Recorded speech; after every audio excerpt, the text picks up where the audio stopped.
Salut tout le monde, c'est Adeline, bienvenue sur ma chaîne Chasing the Unconventional. J'espère que vous allez tous bien et pour les petits nouveaux éventuellement, n'hésitez pas à cliquer subscribe en bas pour bien suivre ce qui se passe sur ma chaîne. Donc aujourd'hui, dernier épisode qui est encore un peu lié au final à la décision de partir à l'étranger pour soit faire jeune fille au pair ou un autre job. Et en fait, c'est entre autres voilà, l'apprentissage de l'anglais. Qui est quand même très importante. C'est vrai qu'on souvent on décide de partir aussi pour voilà, tenter un peu l'aventure, voir de quoi on est capable, acquérir plus de maturité, des choses comme ça. Mais c'est vrai que le côté langue est quand même relativement important. Enfin, on se rend tous compte maintenant. Dans la vie de tous les jours, il y a toujours un peu d'anglais dans le coin. Bon, bah, c'est vrai que quand on quitte l'école en France, malheureusement, c'est vrai que c'est quand même... on est loin d'être doué en langue en France, donc vraiment bravo à vous si vous avez décidé d'y remédier, ok. Il n'y a pas besoin d'être super, enfin bilingue ou quoi que ce soit, ok. Il s'agit d'avoir un minimum, ok. Et du coup, si vous décidez de partir à l'étranger, que ce soit pour quelques semaines, quelques mois, un an ou plus, peu importe. L'important, c'est de vouloir le faire, de l'avoir décidé, et parce qu'à partir de là, ça veut dire que vous êtes motivé. Okay, c'est déjà une grande chose de gagner quand vous êtes motivé en fait. Okay, parce que bon, y en a qui sont un peu poussés pour faire ce genre de choses, et en fait, ça finit pas forcément toujours bien, hein, ou ça se passe pas aussi bien que ça le pourrait. Et c'est vraiment dommage au final. Donc voilà, pour revenir sur le fait que partir, que ce soit en tant qu'au pair ou faire un petit job du bénévolat même, c'est super. Ok, ça je ne peux que l'encourager. Donc voilà, un truc voilà, que je voulais souligner, c'est vrai que quand on part, il y a toujours ce côté un petit peu rassurant de partir avec quelqu'un des fois, si vous arrivez à partir, parce qu'il y en a des fois qui font un peu au final j'ai changé d'avis.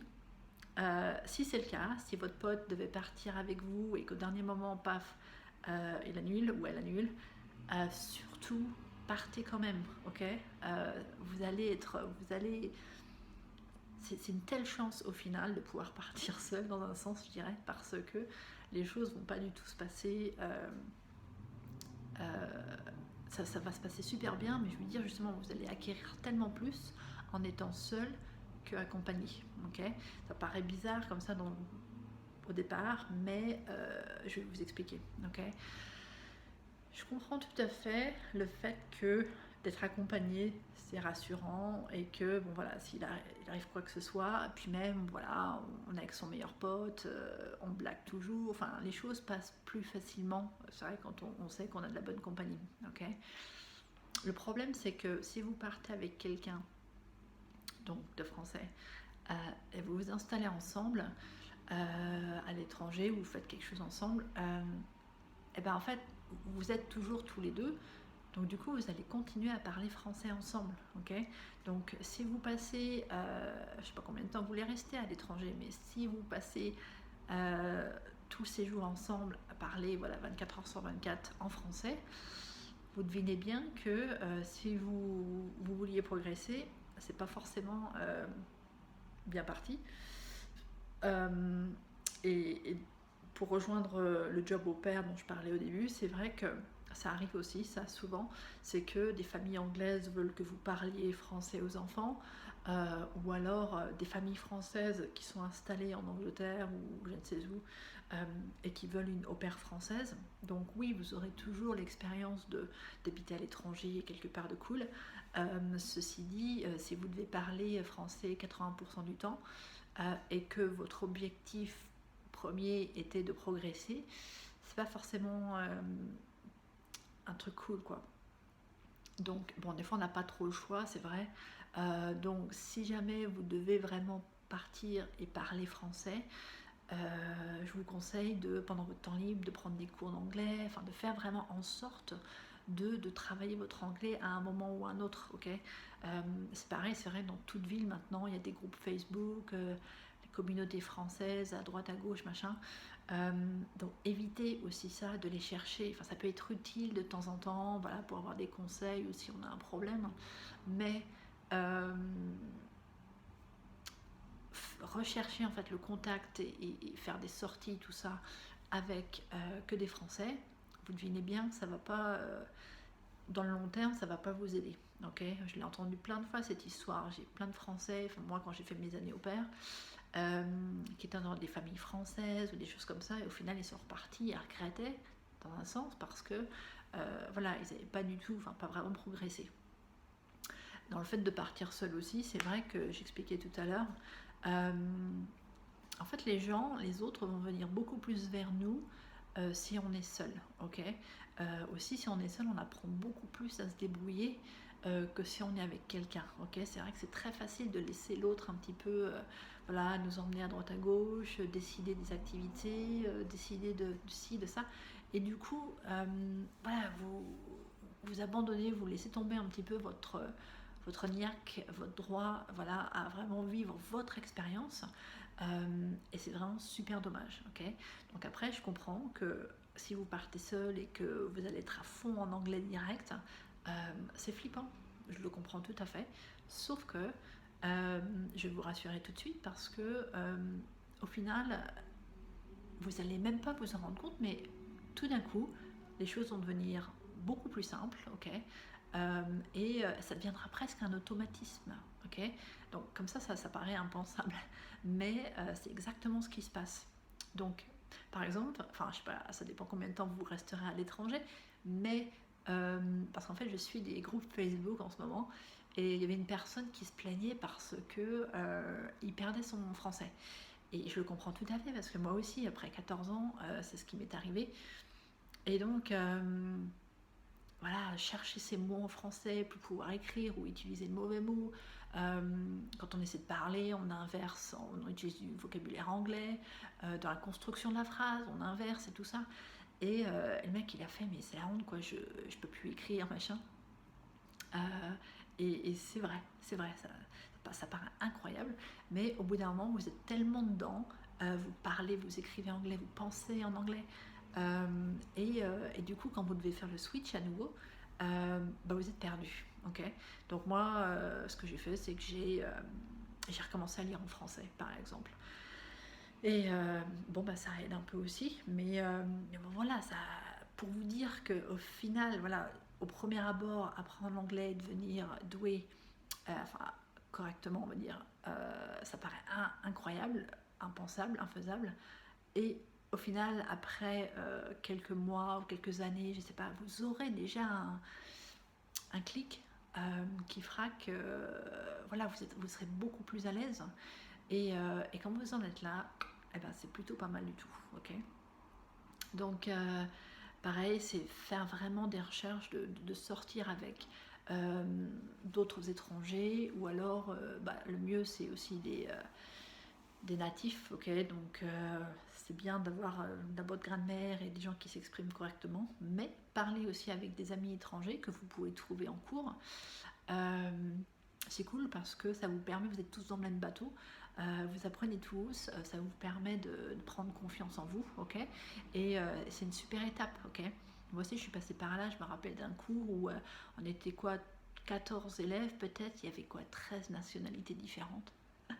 Et on essayait tous de se comprendre, enfin comme on pouvait. Euh, et en fait, ça remonte à super longtemps, mais on est toujours amis. Ouais, ça fait 18 ans. 18 ans, et j'ai toujours ce petit groupe d'amis que j'ai rencontré quand on était tous au pair à Londres, et c'est un souvenir absolument incroyable, ça. Donc vous ferez des rencontres vraiment fantastiques. Donc ça, là-dessus, je vous encourage à fond. Et le fait de bien progresser en anglais, c'est vrai qu'après ça va vous ouvrir vachement de portes, que ce soit côté professionnel ou personnel, on ne sait jamais. Moi, c'est vrai que quand je suis allée emménager en Italie en 2013, je me suis trouvé un petit job dans un centre de yoga au nord de Rome. Et en fait, je gérais les activités, j'accueillais les touristes aussi, j'organisais l'équipe. Il y avait des profs de yoga, du personnel sur place, tout ça. une masseuse aussi. Et donc, moi, j'organisais le tout et je faisais en sorte que les touristes, ben voilà, ils adorent leur séjour. Et du coup, bah, grâce à ça, voilà, c'était tout en anglais parce que les touristes venaient de partout. Euh, donc, du coup, j'étais en Italie en train de parler anglais. Puis, il y en a aussi qui parlaient français. Donc, du coup, j'étais sur 3 langues.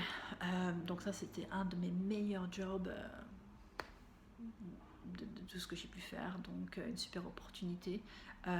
J'ai entre autres une prof de yoga que j'ai rencontrée là-bas à Casperia qui fait en ce moment des cours de yoga sur Zoom pendant le confinement, donc je suis des cours de yoga en anglais dans mon appartement.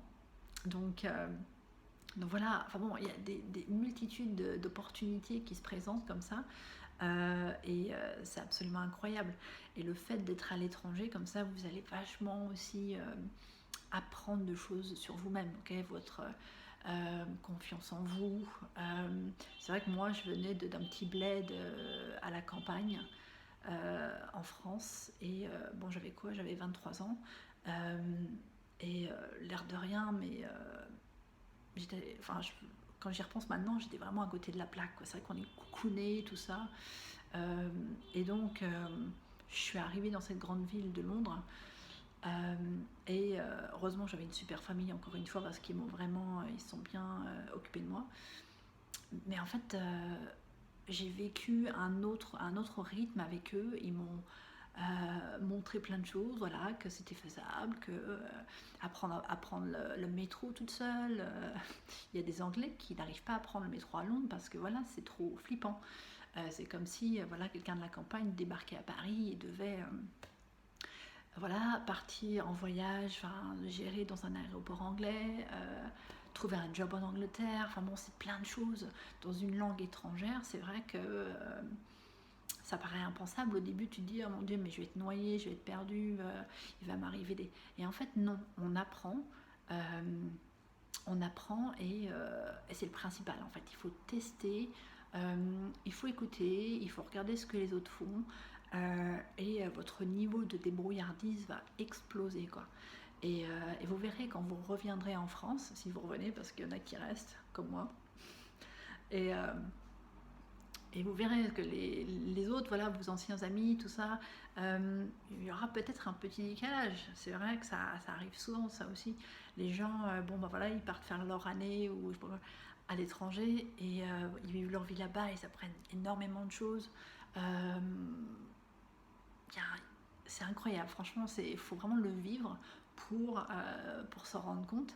Et je vous dis qu'il y en a qui restent en effet à l'étranger parce que le décalage, en fait, le retour en France semble presque inenvisageable après, quoi.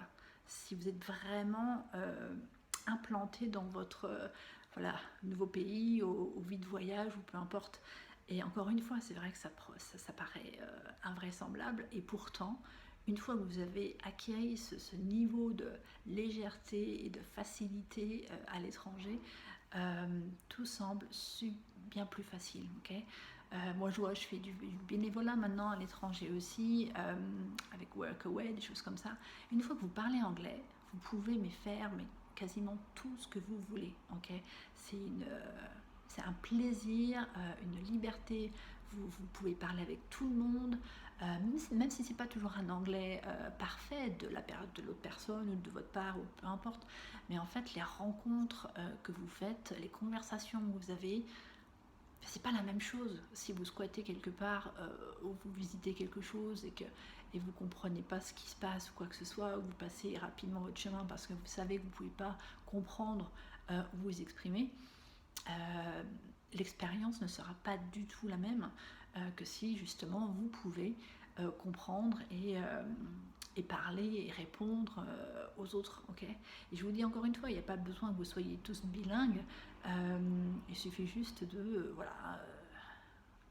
pouvoir, enfin de pas non plus être frozen, avoir les pétoches de s'exprimer. Et ça va se faire. Ok, il faut juste que vous fonciez droit et que vous y croyez.